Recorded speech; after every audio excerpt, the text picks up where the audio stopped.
अस्सलाम वालेकुम वीवर, उम्मीद करता हूँ आप सब दोस्त खैरियत से होंगे। तुसी वेख रहे हो मेरा चैनल हसनैन एग्रीकल्चर व्लॉग। आज मैं थोड़े नवी वीडियो लेके आ रहा हूँ। वीडियो वेखने तो पहले मेरे चैनल को लाइक सब्सक्राइब कर लो। थोड़ी वाल मैंने हौसला देवंदा एक गिफ्ट होसी ताकि मैं थोड़ी नवी इन्फॉर्मेशन शेयर कर सका। दोस्तों, ये हमारी फसल है कपास की।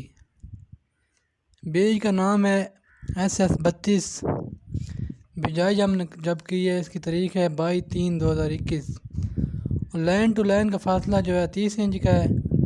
पौधे का रो टू रो फासला जो है 6 इंच है। मतलूबा मकदार फ़ी पौधे एकड़ जो है 22,000 है।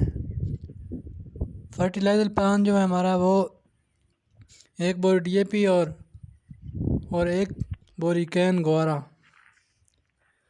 और छितराई जो हमने की है बिजाई के 20 से 25 दिन के अंदर करनी है।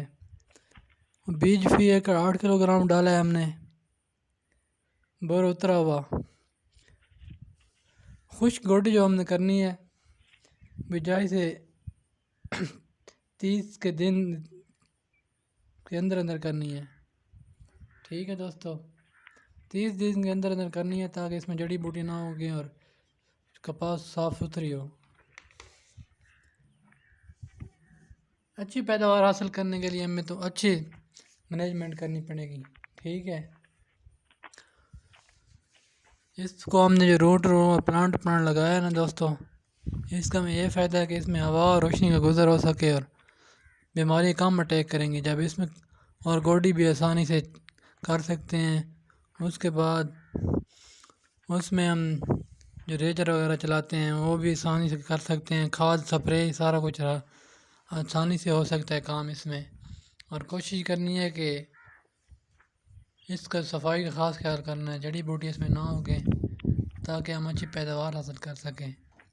ठीक है, सफ़ेद मक्खी का अटैक बहुत ज़्यादा होता है अगर ज़्यादा घने कपास हो तो।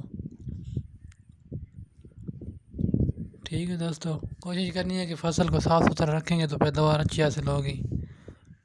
ओके, बाकी वीडियो देख लो आगे आगे तक है हमारी वीडियो, ताकि आपको पता चले कि हमने किस तरह फसल काश्त करनी है और कैसा सीड इस्तेमाल करना है और रो टू रो और प्लांट कितना फासला रखना है। ठीक है दोस्तों, ओके, अल्लाह हाफिज़।